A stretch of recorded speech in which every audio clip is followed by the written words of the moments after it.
दोस्तों स्वागत है आपका आज की बेहद बड़ी और महत्वपूर्ण खबरों में। दोस्तों आपको बता दें आज की बड़ी खबरों में, जी हां, लॉकडाउन 3.0 हुआ शुरू। जानिए किन जोन में सरकार ने छूट दी और किस जगह रहेगी पाबंदी। जानिए अपने जिले का हाल। दोस्तों इसके अलावा जी हां, अब स्पेशल ट्रेन के लिए नहीं देना होगा मजदूरों को किराया, सरकार ने बताई ये वजह। जानिए पूरी खबर विस्तार से। बात करें अगली बड़ी खबर की, जी हां, करोड़ों लोगों को मिला इस योजना के तहत 6-6 हजार रुपए, किश्तों में मिला पैसा, आंकड़े जारी। अगली बड़ी खबर में, जी हां, लॉकडाउन के तीसरे फेज में शराब की दुकानें खुलते ही लोगों की लगी लाइन, बेकाबू हुए लोग। तो दोस्तों आज हम आपको इस वीडियो में इन्हीं सभी महत्वपूर्ण खबरों के बारे में बताने वाले हैं। वीडियो को ध्यान से आखिर तक देखते रहिए ताकि आपसे कोई भी जानकारी मिस ना हो। और अगर आप भी चाहते हैं भारत में फैली महामारी और आपकी परेशानी जल्द खत्म हो जाए तो इस वीडियो को एक लाइक जरूर करें।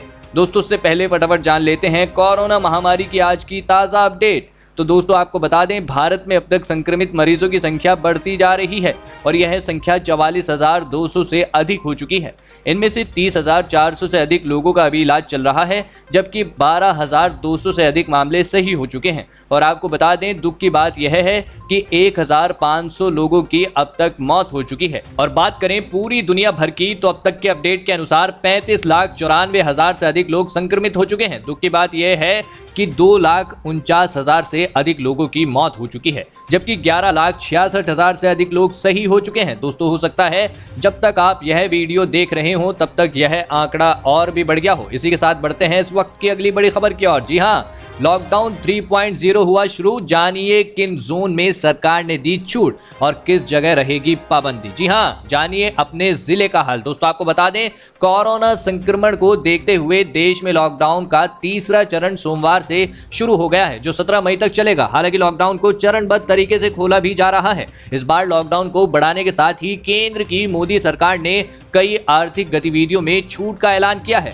हालांकि कुछ सेवाओं पर पाबंदी पहले की तरह ही जारी रहेगी। आपको बता दें उत्तर प्रदेश के अंदर की तो गुटखा व तंबाकू आदि पर सख्ती से प्रतिबंध होगा, थूकना भी प्रतिबंधित होगा। जी हां, इसके अलावा शहरी क्षेत्र में उन्हीं निर्माण की अनुमति होगी जहां श्रमिकों को बाहर से लाने की जरूरत ना पड़े। ध्यान रहे शहरी क्षेत्रों में नगर निगम और नगर पालिका की सीमा के अंदर सभी माल मार्केट कॉम्प्लेक्स व मार्केट बंद रहेंगे। वहीं जरूरी वस्तुओं की दुकानें मार्केट व मार्केट कॉम्प्लेक्स में खुलेंगी। इसके अलावा ग्रामीण क्षेत्रों में मॉल को छोड़कर सभी दुकानों को खुलने की छूट होगी। सभी में 2 गज की दूरी का पालन अनिवार्य होगा। क्या आप अभी किसी राज्य में फंसे हुए हैं या नहीं? अपना नाम और राज्य का नाम कमेंट में जरूर लिखिएगा। इसी के साथ बढ़ते हैं इस वक्त की अगली बड़ी खबर की ओर। जी हाँ, करोड़ों लोगों को मिला इस योजना के तहत 6-6 हजार रुपए का पहला किश्त, आंकड़े जारी। जी हां दोस्तों, किसानों को डायरेक्ट उनके बैंक अकाउंट में मदद पहुंचाने वाली प्रधानमंत्री किसान सम्मान निधि स्कीम से अब तक देश के 9,59,35,344 किसानों को फायदा मिल चुका है।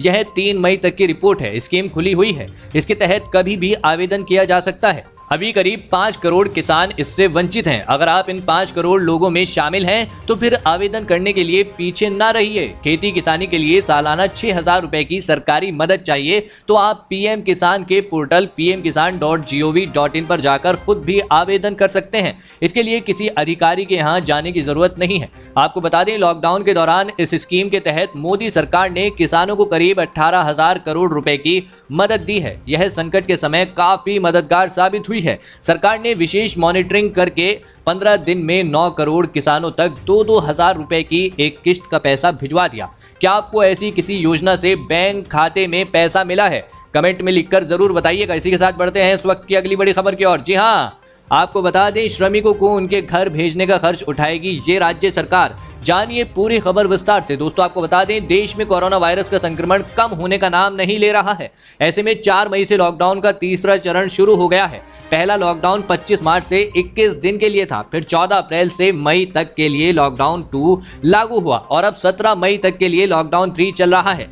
दरअसल लॉकडाउन के चलते लाखों मजदूर कहीं ना कहीं फंसे हुए हैं। राजस्थान में करीब 15 लाख मजदूरों ने घर वापसी के लिए रजिस्ट्रेशन करवाया है। इनमें से 4 लाख मजदूर दूसरे राज्यों से हैं। राजस्थान से मजदूरों को विशेष ट्रेनों से उनके राज्यों में पहुंचाने का सिलसिला शुरू हो गया है। 1 मई की रात को जयपुर रेलवे स्टेशन से बिहार के 1200 श्रमिकों को लेकर विशेष ट्रेन पटना के लिए रवाना हुई। उस समय श्रमिकों की घर वापसी अपने खर्च पर हुई थी, मगर अब लॉकडाउन में फंसे श्रमिकों की घर वापसी के लिए रेल और बस किराए का खर्च गहलोत सरकार उठाएगी। जी हाँ, वहीं राजस्थान रोडवेज की बसों से जिन श्रमिकों को लाया जाएगा उसका किराया भी सरकार नहीं लेगी। आपको बता दें, फंसे हुए मजदूरों के लिए खबर राहत भरी है।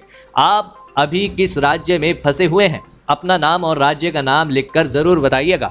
इसी के साथ बढ़ते हैं इस वक्त की अगली बड़ी खबर की ओर। जी हाँ, इस जिले में मिलेगा टोकन से राशन, जानिए किन लोगों को मिलेगा फ्री राशन।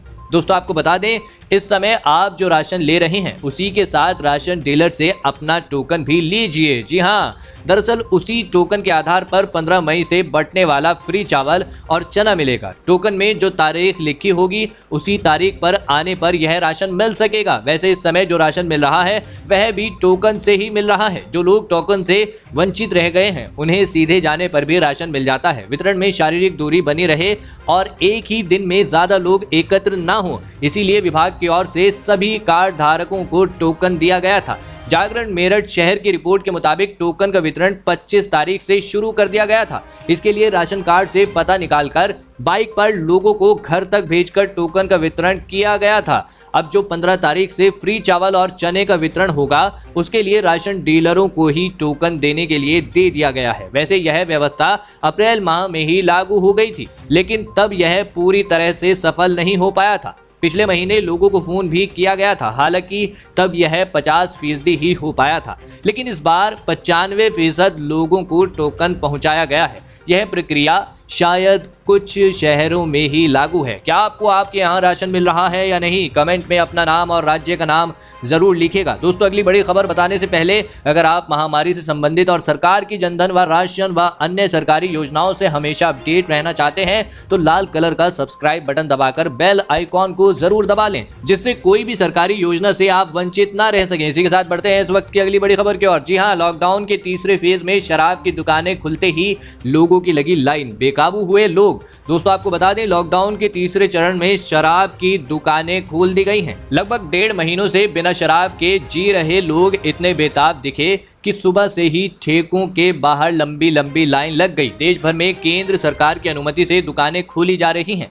दरअसल केंद्रीय गृह मंत्रालय ने साफ निर्देश दिए हैं कि इस दौरान सोशल डिस्टेंसिंग का पूरा ख्याल रखा जाए। कई जगहों पर तो दुकानें खुलने से 2 घंटे पहले ही लोग लाइन में खड़े हो गए और अपनी बारी का इंतजार करने लगे। इस दौरान सोशल डिस्टेंसिंग का पालन कराने के लिए दुकानों के बाहर बैरिकेड्स लगाए गए हैं और लोगों के दूर दूर खड़े होने के लिए पेंट से निशान भी बनाए गए हैं। कोशिश यह है कि दुकान पर आने वाले लोग कोरोना की महामारी से बचे रहें। सामने आई तस्वीरों में देखा जा सकता है कि कहीं लोहे की तो कहीं लकड़ी की बैरिकेडिंग की गई है। जगह जगह पुलिस भी तैनात की गई है कि इस दौरान स्थिति न बिगड़े और कोरोना संक्रमण न फैले। आपको क्या लगता है, लॉकडाउन में शराब की बिक्री का कदम सही था? अपनी राय कमेंट में जरूर लिखिएगा। इसी के साथ बढ़ते हैं इस वक्त की अगली बड़ी खबर की ओर। जी हाँ, अब स्पेशल ट्रेन के लिए नहीं देना होगा मजदूरों को किराया, सरकार ने बताई ये वजह। जानिए पूरी खबर विस्तार से। जी हां, दूसरे राज्यों में फंसे प्रवासी मजदूरों, छात्रों और अन्य लोगों को श्रमिक स्पेशल ट्रेन से भेज रहा है,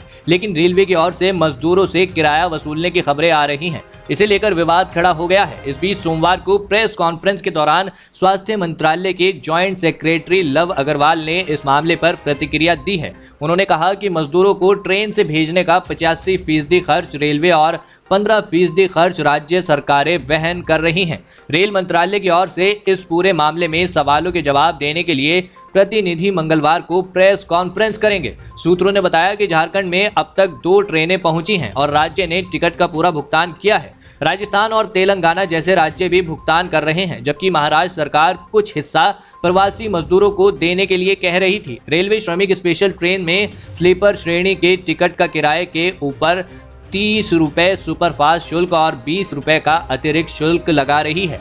आपकी इस टिकट वाले मामले पर क्या राय है, हमें कमेंट में जरूर बताइएगा। इसी के साथ बढ़ते हैं इस वक्त की अगली बड़ी खबर की ओर। जी हां, अरविंद केजरीवाल की चेतावनी, सोशल डिस्टेंसिंग का पालन नहीं किया तो इलाकों को सील कर देंगे। आपको बता दें, लॉकडाउन में जिस तरह से आज से छूट दी गई है और उसके बाद दिल्ली के कई इलाकों में सोशल डिस्टेंसिंग की धज्जियां उड़ी, उस पर प्रदेश के मुख्यमंत्री अरविंद केजरीवाल ने नाराजगी जाहिर की है। आपको बता दें, मुख्यमंत्री ने कहा कि अगर आप सोशल डिस्टेंसिंग का पालन नहीं करेंगे तो हमें फिर से रियायतों को वापस लेना पड़ेगा और इन इलाकों को सील करना पड़ेगा। इसके साथ ही केजरीवाल ने लोगों से अपील की है कि आप 3 बातों का जरूर पालन करें। कसम खा लें कि इन नियमों का आप जरूर पालन करेंगे। क्या सरकार को लॉकडाउन में कुछ और छूट देनी चाहिए? अपना नाम और राज्य का नाम लिखकर कमेंट करिए। इसी के साथ बढ़ते हैं इस वक्त की अगली बड़ी खबर की ओर। जी हां, बिहार के मुख्यमंत्री का लॉकडाउन में फंसे लोगों को राहत का ऐलान, जाने 5 बड़ी खबरें। जी हां दोस्तों, आपको बता दें, बिहार के मुख्यमंत्री नीतीश कुमार ने घोषणा की है कि बिहार आने वाले सभी प्रवासी मजदूरों को सारा खर्च राज्य सरकार देगी। बिहार में 21 दिनों तक क्वारंटाइन सेंटर में रहने के बाद वहां से निकालेंगे तो वे जिस राज्य में फंसे हुए थे उनको वहां से यहां तक आने में जितना भी पैसा लगेगा, जी हां, चाहे रेल का भाड़ा हो या अन्य प्रकार से कोई उनका पैसा लगा हो, सभी दिए जाएंगे। जी हां, साथ ही उसके अलावा 500 रुपए और उन्हें दिए जाएंगे।